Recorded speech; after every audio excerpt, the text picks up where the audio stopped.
नमस्कार दोस्तों, आपका स्वागत है आपके अपने चैनल पर हिंदी ऑडियो गुरु। आज की बुक है द साइकोलॉजी ऑफ मनी, पैसों का मनोवैज्ञानिक, लेखक मॉर्गन हाउसल द्वारा लिखी गई। यह किताब वित्तीय निर्णयों में मनोविज्ञान और व्यवहार के महत्व को उजागर करती है। तो चलिए शुरू करते हैं। मुख्य सिद्धांत और पाठ 1, धन से संबंधित निर्णय तर्क से नहीं, भावना से लिए जाते हैं। लोग पैसे के बारे में निर्णय अपने अनुभव, डर, लालच और आशावाद के आधार पर लेते हैं, न कि किसी गणितीय मॉडल से। उदाहरण, एक गरीब व्यक्ति और अमीर व्यक्ति पैसे को अलग नजरिए से देखेंगे। 2, समृद्धि कमाने से ज्यादा उसे बनाए रखना जरूरी है। पैसा कमाना एक कला है, लेकिन उसे बचाए रखना और बढ़ाना धैर्य, अनुशासन और जोखिम प्रबंधन से आता है। Rich is getting money, wealth is keeping money. 3 समय सबसे बड़ा संपत्ति है। पावर ऑफ कंपाउंडिंग कर। वॉरेन बफेट का असली जादू उनका समय है। उन्होंने बचपन से निवेश करना शुरू कर दिया था। चक्रवृद्धि ब्याज, कंपाउंड इंटरेस्ट, धीरे धीरे लेकिन लगातार धन बढ़ाता है। हर किसी का वित्तीय व्यवहार उसके जीवन अनुभव पर आधारित होता है। कोई व्यक्ति जिसने 2008 का क्रैश देखा है, वह हमेशा सतर्क रहेगा, जबकि जिसने सिर्फ शेयर मार्केट की तेजी देखी है, वह ज्यादा जोखिम लेगा। 5, पर्याप्त का अर्थ समझो। ज्यादा कमाने की लालसा में लोग अधिक जोखिम उठाते हैं और सब कुछ खो सकते हैं। जानिए आपको कब रुकना है। Enough is not too little, it is realizing that the opposite, an insatiable appetite for more, will push you to the point of regret.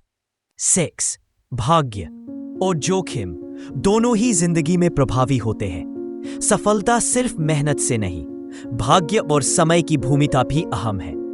असफलता हमेशा गलती का परिणाम नहीं होती, कभी कभी सिर्फ परिस्थितियां होती हैं। 7, धैर्य और संयम ही असली निवेश रणनीति है।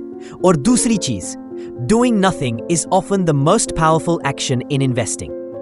1, निवेश एक व्यक्तिगत यात्रा है। हर इंसान की वित्तीय स्थिति, लक्ष्य और जोखिम लेने की क्षमता अलग होती है। दूसरों की देखा देखी करने से नुकसान हो सकता है। 9, पैसे के साथ स्वतंत्रता सबसे बड़ी दौलत है। असली धन वह है जो आपको अपनी मर्जी से जीने, समय को नियंत्रित करने और शांति से रहने की आजादी देता है। The highest form of wealth is the ability to wake up every morning and say, I can do whatever I want today.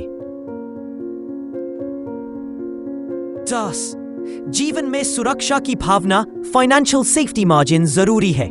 आपकी योजना के अनुसार सब कुछ नहीं होता।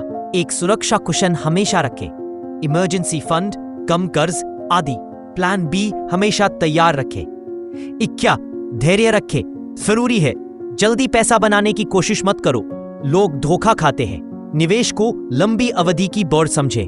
12, आपका व्यवहार ही आपकी सफलता तय करता है, न कि IQ। अमीर बनने के लिए स्मार्ट बनना जरूरी नहीं है, संयम और अनुशासन अधिक जरूरी है। निष्कर्ष, कंक्लूजन, पैसे की समझ केवल आंकड़ों या फॉर्मूलों से नहीं आती, बल्कि आत्मनियंत्रण, धैर्य और सोचने के तरीके से आती है। पैसे को समझना एक मनोवैज्ञानिक कला है, और इसमें सफलता उन्हीं को मिलती है जो खुद को और अपने व्यवहार को समझते हैं। ऐसे और बेहतरीन बुक समरी के लिए हमारी चैनल को सब्सक्राइब करें। धन्यवाद।